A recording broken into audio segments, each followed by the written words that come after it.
مال مکلا هست، مکلای یمن هست. حالا مثل ما که بودیم که در یاد ما همین یاد داشتیم از سند بچگی های ما، بچه بازی میکردیم همین لب دریا میومدیم و این چیزه نبود، این موج شکنه نبود. جهازان با بادبان می آمدن اینجا از آفریقا.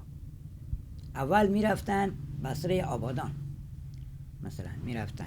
حالا اینطور بنده هستم حسن حسنزاده، یکی از همین بومی بندر کنگ، آدمای بندر کنگ هستم که از سفرهایی که دوری که می رفتیم بصره آبادان تا نهر قصر، خسروآباد، غزل‌آباد خرما بار کرده بوده. ایام ما که بودم موتور شنها رو لنج، موتور لنج شو که قبل از ما پدران ما اجداد ما رو لنج های بادبانی، همین جهاز بادی شا رفت، همین شونه رفت بچه شونه رفت به همین بصره آبادان، خرمشهر، غزل‌آباد، خسروآباد تا عراق بصره، اشار عراق که همین خرما بارشنکه از اونجا بود، روحیش نبود به همین بندر کنگ و از بندر کنگ به هندوستان و یمن و سومالی. این خرماهاشو شنبو اونجا به فروش نرسوند. دیگه ما که بودیم هم همینطور همون کار انجام میداد. تقریبا 12 سال مرور همین لنجان موتوری رفت آمد می بودیم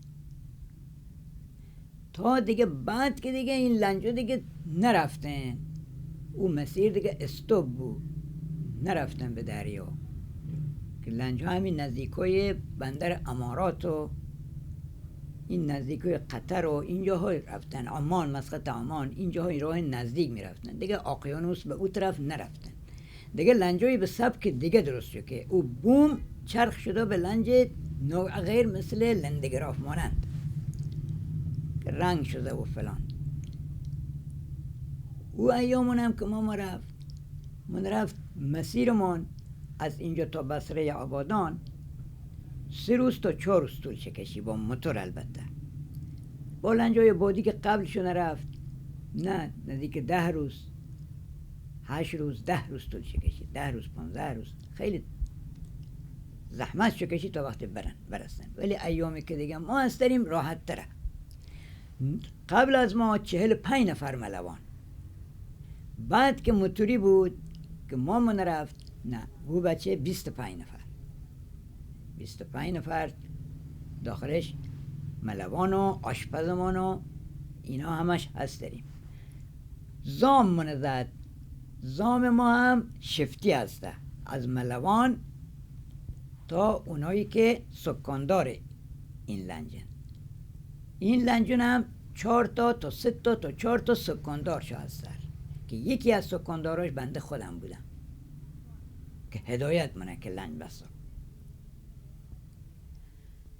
اینجا که هم من رفت به همین مسقط عمان، از مسقط عمان من رفت به اگر خرما ما به هندن به هند من رفت، بمبئی منگرور خرمیون من رفت پیاده منکی اونجا دیگه به فروش نرسون. اینجا خرید شونه که خوشون خرید شونه که اونجا هم به فروش رسون.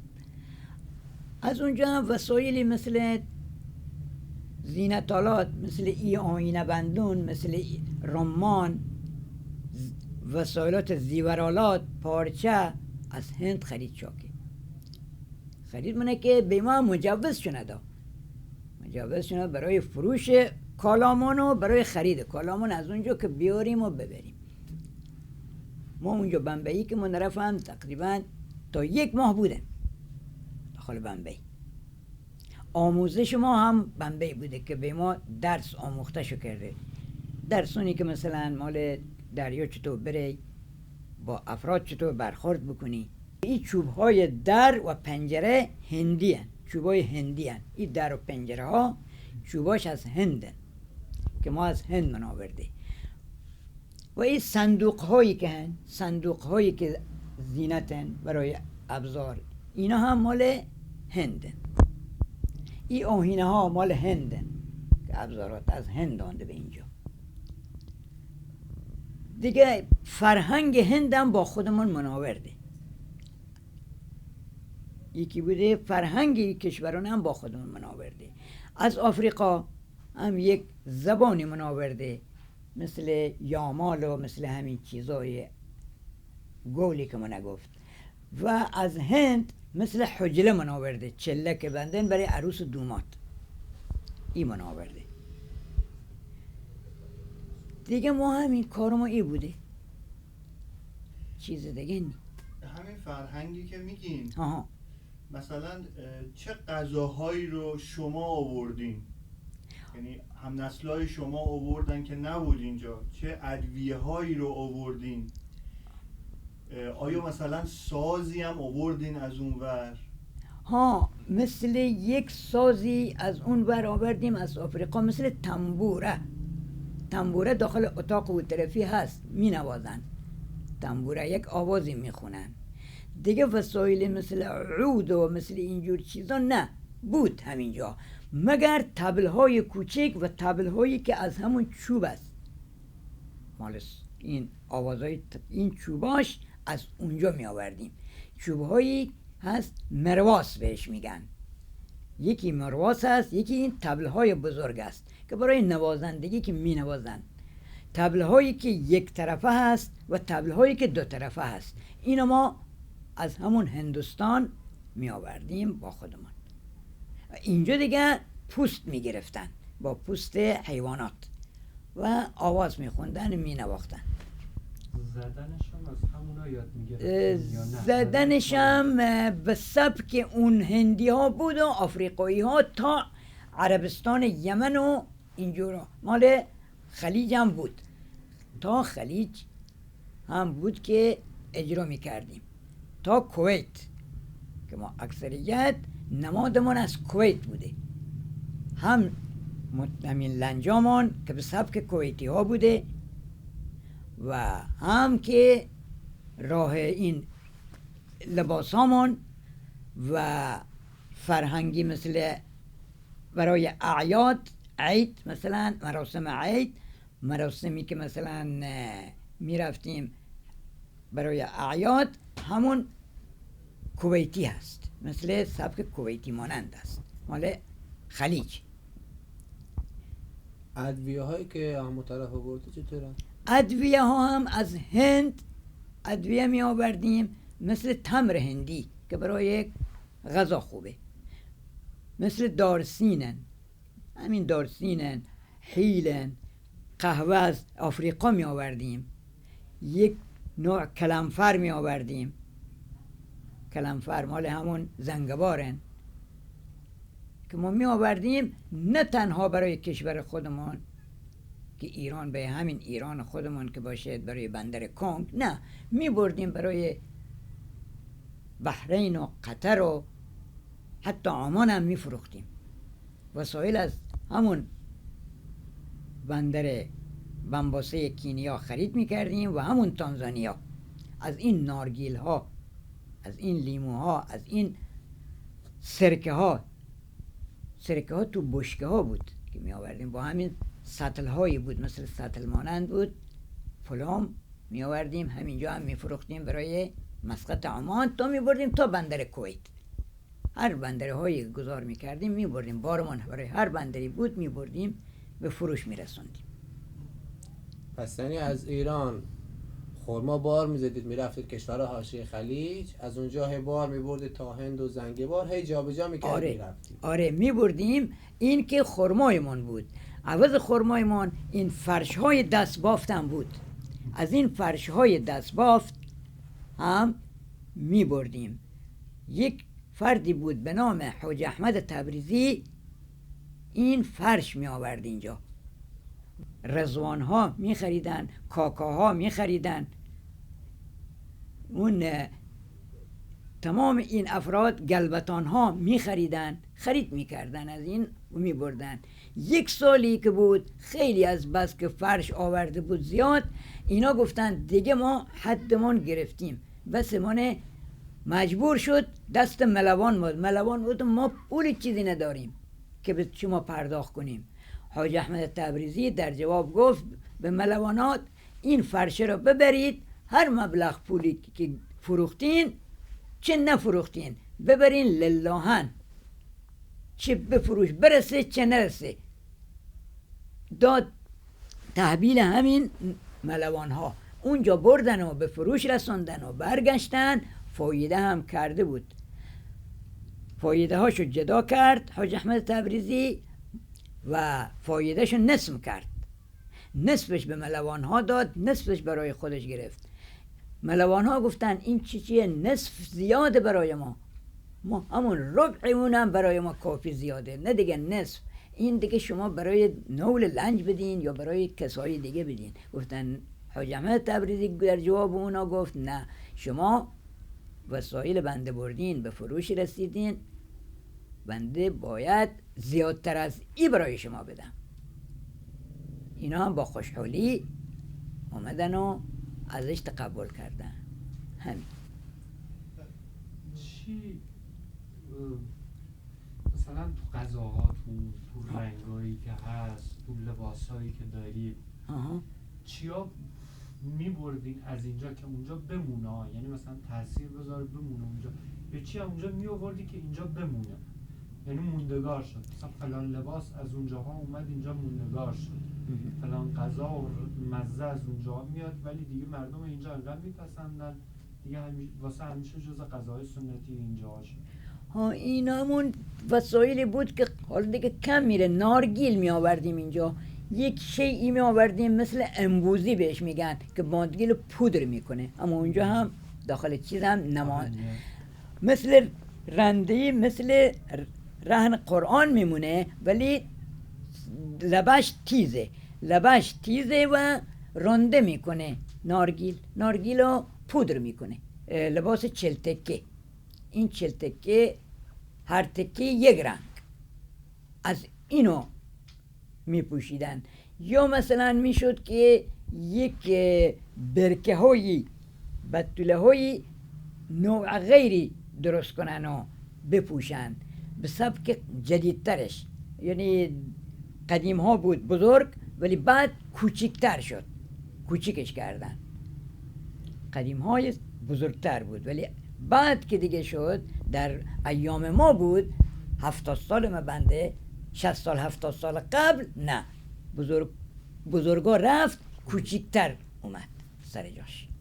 یه سفر دریایی که میرفتید گاهن چقدر طول میکشید از لحاظ زمان؟ ما از اینجا که میرفتیم به آبادان با موتور 4 روز تا 3 روز تا 4 روز طول میکشید تا آبادان و 4 روز تا 3 روز هم برمیگشتیم. و از اینجا تا همون بمبئی که میرفتیم 12 تا 15 روز، 12 تا 15 روز طول میکشید.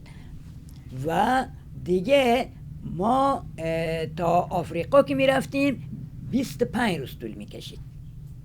تا کرلا که میرفتیم هندوستان که برای این چوب تخته ها طول میکشید 25 روز مثل آفریقا.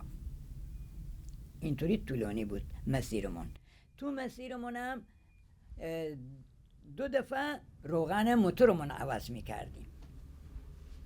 2 دفعه موتور لنج بود، 2 دفعه روغن موتورمون عوض میکردیم.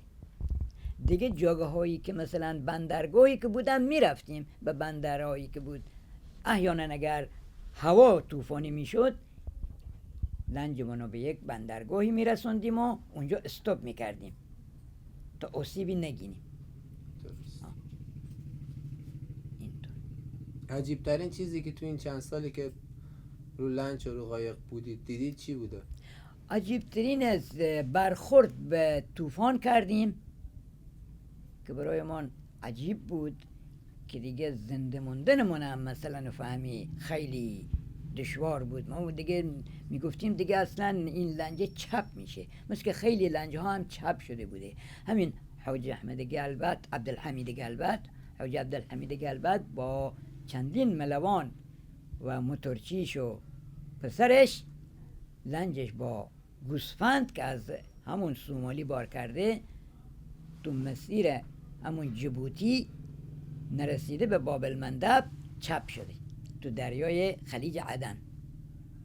که همون طوفانه ها چپ کردنش، گردباد ها. البته این گردباد ها سهمگینن، یهو سراغ موتور لنج میان و برخورد میکنن و برخورد صخره، و برخورد صخره هم یک شیء خطرناکه که اگر لنج به صخره برخورد کنه دیگه شما لنجه که هیچ، اگر صخره دور باشید امواج اون مسیر به ندرت شما میتونید خودتون نجات بدین، چون که امواج شما رو خفه میکنه. چرا؟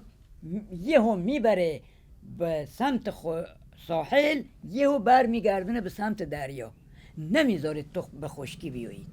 سنجیر ما بهش میگیم، سنجیر میزنه، یعنی رفت آمد داره دریا.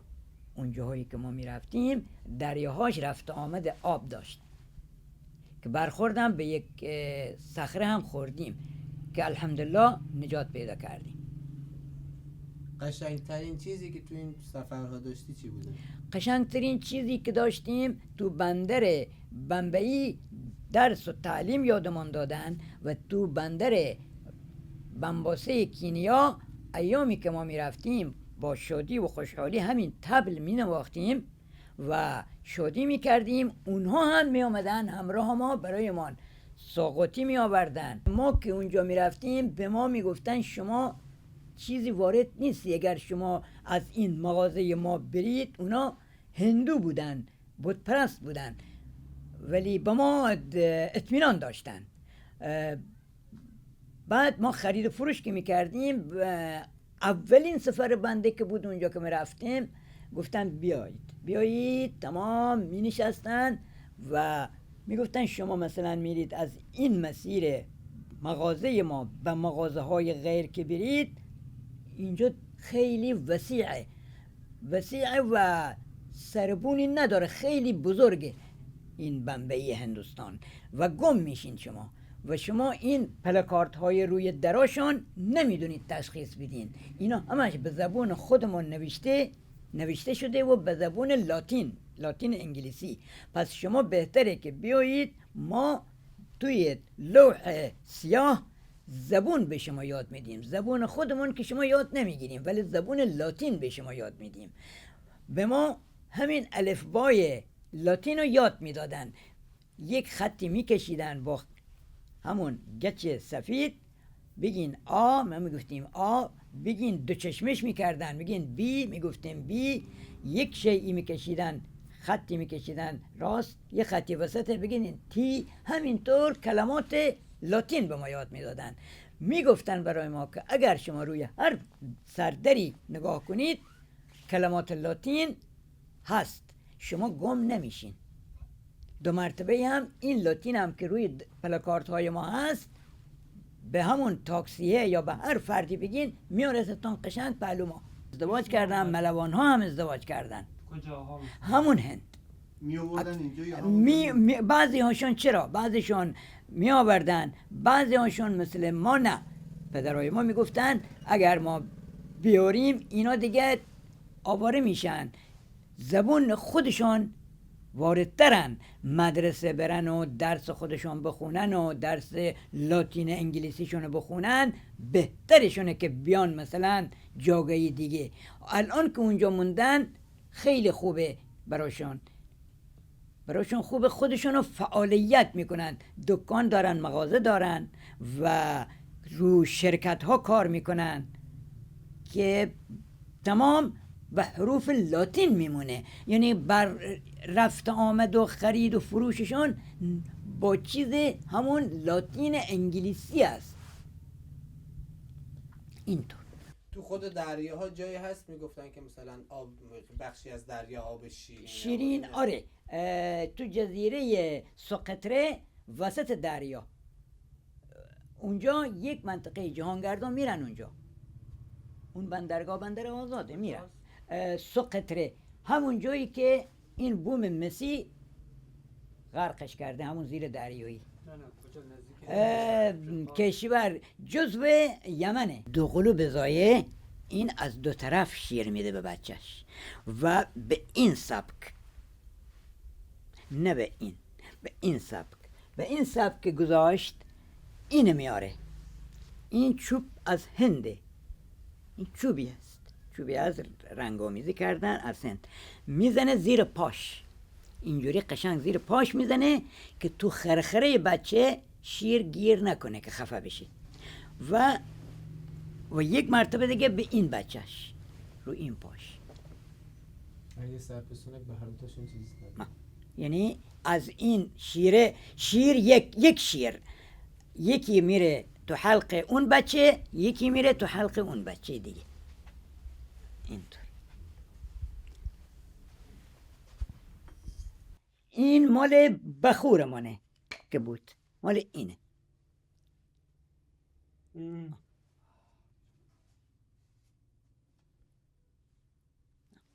که جمعه ها این لباسامان خانما و آقایان لباساشون رو روی این مینداختن و با همین سفال مانند، این مال مجلسه که میگردونن همین چیزه، ولی اون نه، یک سفالی بود که میذاشتن و آتش میزدن تا بو بگیره خنک بشه.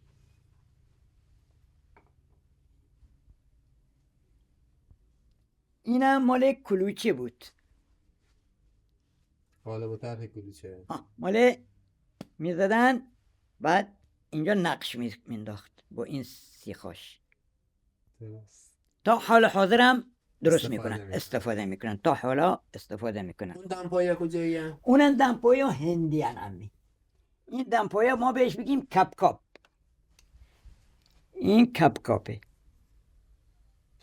کپکاپ هندی از هنده. چوبش هنبه، چوب هنبه سبکه، چوبش خیلی سبکه.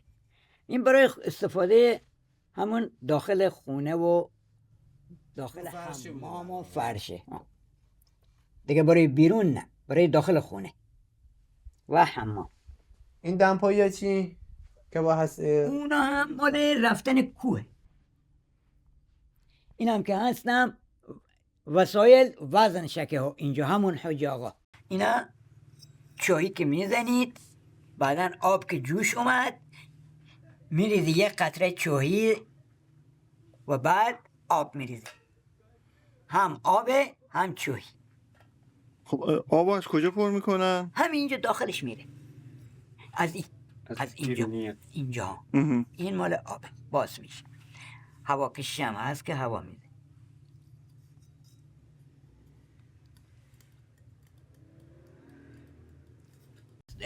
آوردن همون فرد بغل همون سکاندار بود، اینو به صدا در می آورد. برای غذا هم همچنین، برای غذا هم چند مرتبه میزد، چند مرتبه به حال حرکت در هانا به حال حرکت در می آورد. هندوها اینو میپرستن. اونجا که میرن عبادتگاهشان، همون ناقوسه اول ورودی که ما رفتیم دیدیم که همین ناقوسه به صدا در میارن و میرن عبادتگاهشان. روی اسکناسشون هم آرم کردن و به ما میگفتن که این برای کشور ما خودمون ارزشمنده، مگر چه بیخواهیم بریم بیرون از کشورمان باید تبدیل به دلار کنیم، دلار جایگزین این کنیم که تو داخل دنیا به چرخش در میاد. این گرچه خدای ما هست که دیگه عوض میشه، یا بعد از چند روز دیگه به یک طوفانی برخورد میکنیم.